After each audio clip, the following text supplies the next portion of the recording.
the Egyptian culture and the other Nile Basin cultures, and especially between Egypt and Ethiopia. We have been seeing the media creating more problems concerning the Renaissance Dam, and this led to more tense relations between both countries. So on the other side, how can the media people, the journalists, and also the artists, sometimes when they go have more performance there, maybe the Egyptian cinema showed there or vice versa, how can we play a more vital role in order to create more rapprochement on the cultural level as well? I think media should first start by stopping interfering in the political relationships.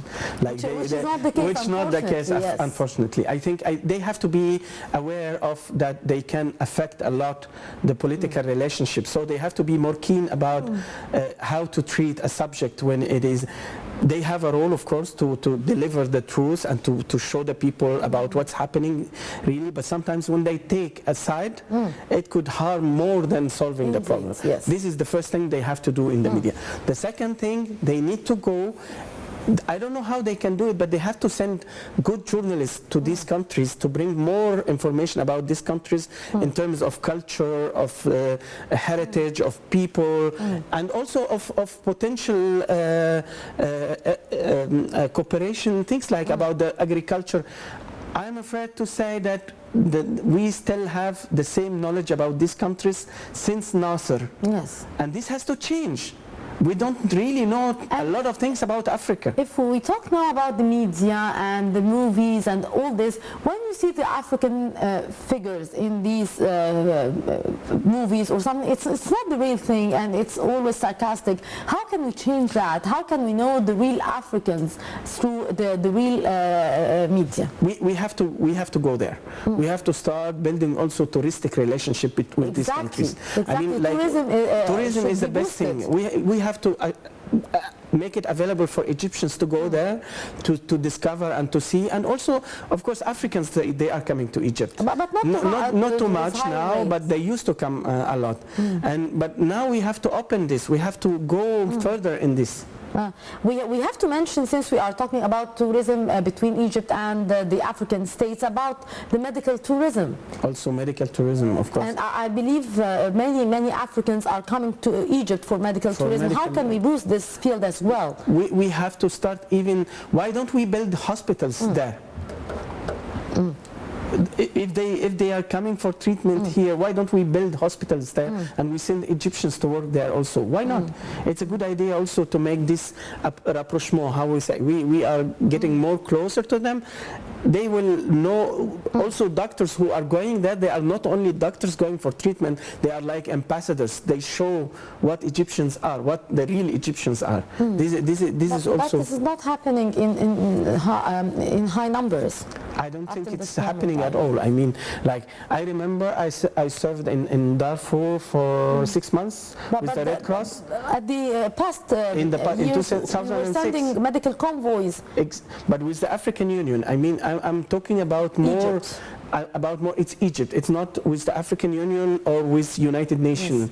I'm speaking about Egyptian hospitals, like the governmental ones, like you have here in Egypt, you have them in Sudan, in Khartoum, like before, you have them in Addis, you have them in Uganda, you have them everywhere. Like, why not? It could be also an investment.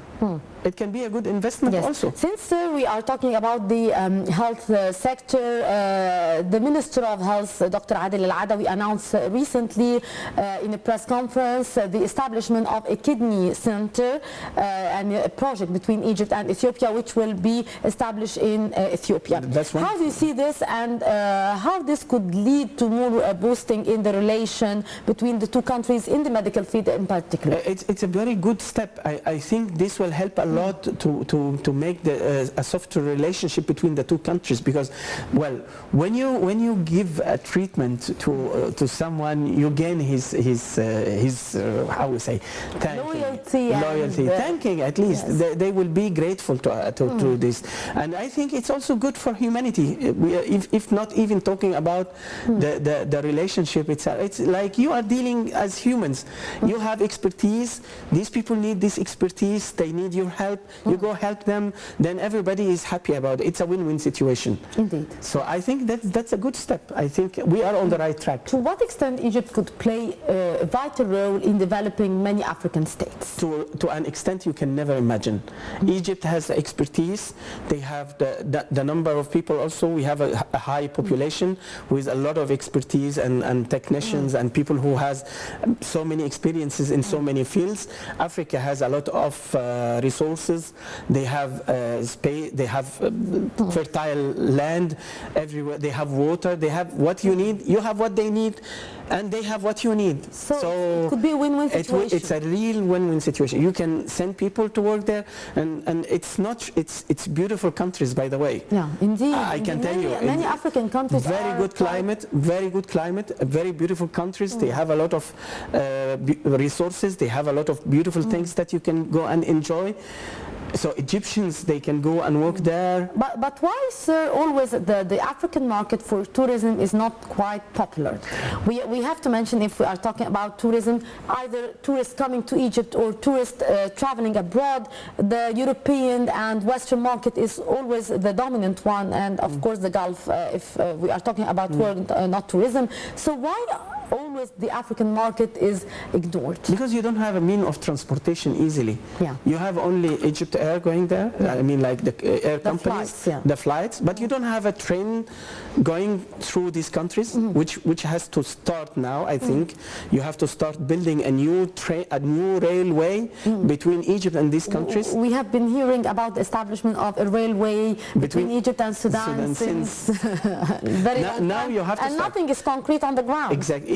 Even if you need to exchange goods and commerce between these countries, you need a railway. You cannot count on airplanes. But is it's very expensive. And the geographical nature of the borders could help in establishing such a railway between Egypt, not only Sudan, of course, Sudan is quite easy, but with other Nile Basin countries, for example. Egypt can invest in railway in Africa. You can, believe me, these countries needs railway everywhere. Why don't we follow the European style and we are seeing a huge railway network between the European countries? We have to start. I think this is the best thing we have to think about now. It's a huge project, I believe, but Egypt can work with all these countries, and they can find a finance from the African banks, and I believe they need it even for Africa. The Africans themselves, they need railway system inside these countries. So imagine if you go and build this and in cooperation with them, and it can give you revenues also. Like you can be a partner, Egypt can be a partner in this project. But sir, from your point of view, what are the main obstacles hindering such projects? Politics. Politics or geographical as well? I don't believe. No, I don't think. Look at Sudan. It's a huge. It's a big country with how we say a flat land. You don't have even mountains. You don't have to. But if we go further, still it's going up. You know, Africa is like an upside down plate. So in the center it's like high, and then it's going down. When you go to the north or to the south or to the east or to the west, it's going like that. Yes. So it's getting flat, but it's not like if you think about Kilimanjaro mountain, Africa is not like that. You have also, you can find always a way, and now with technology and with new technologies in construction, you can even build inside the mountains. It's not a big deal, but still it's not geographical, it's all political. We need to find a political will to establish this railway project, and it will work, believe me. Sir, last week Minister of Trade Mr. Munir Fakhri Abdel Noor visited Sudan, and he invited for more economic cooperation between the two countries, especially after opening the border crossing between the two countries, and especially if we did establish the railway between the two countries, this could create more boost for the trade exchange between the two countries. How can we boost also the trade and economic cooperation? and agricultural cooperation as well between Egypt and Ethiopia and Sudan? Well, let me tell you something. When I was in Sudan in 2006, I found all in Darfur. Darfur has no easy way to access, actually, because they don't have railway, they don't have regular transportation. Like you have to go by plane or by car for a very long trip. Imagine that you can go there and you find Egyptian goods in the markets, in the villages of this area. Was it the case? It was the case. Yeah. So imagine how they bring it. They bring it over camels through the 40 nights road coming from between Egypt and Sudan. So we could have good market for our Egyptian exports. Can you believe exactly if you have a railway system, proper railway system between these countries?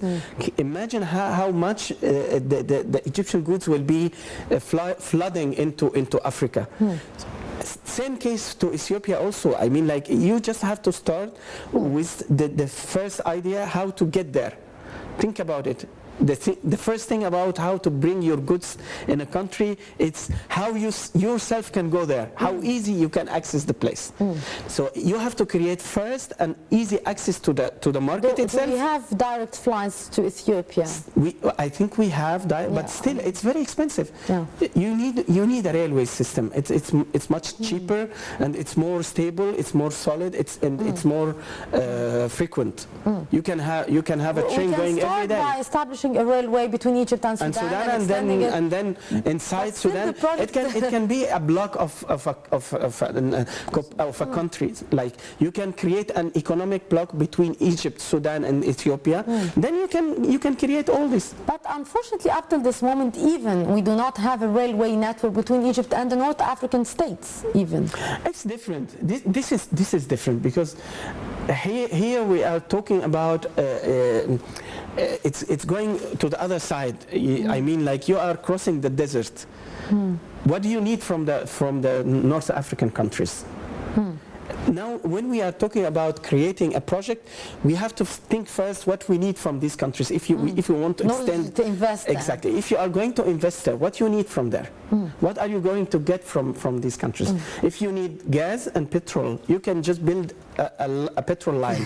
Yes. You see? Yeah. You see what I mean? You don't really need to have a railway system. Of course, if you have it, it's good. But still, we have a road. We have a very long road between these countries.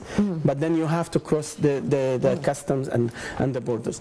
But Nile Basin countries is completely different. Here we are talking about the possibility of getting natural resources that you really need. Like, we are talking about investing in agriculture. We are talking about investing in it's a different thing, and it's about getting also to your depths of national security. I mean, like. You need it. You need to have an access. Hopefully there. we'll see that soon. Yeah. Mr. Ahmed Mahmoud, the journalist, thank you very much, sir, for your input. Always a pleasure. And with that, we come to the end of this edition from Africa Today. I'm Mahisi Rabia signing off.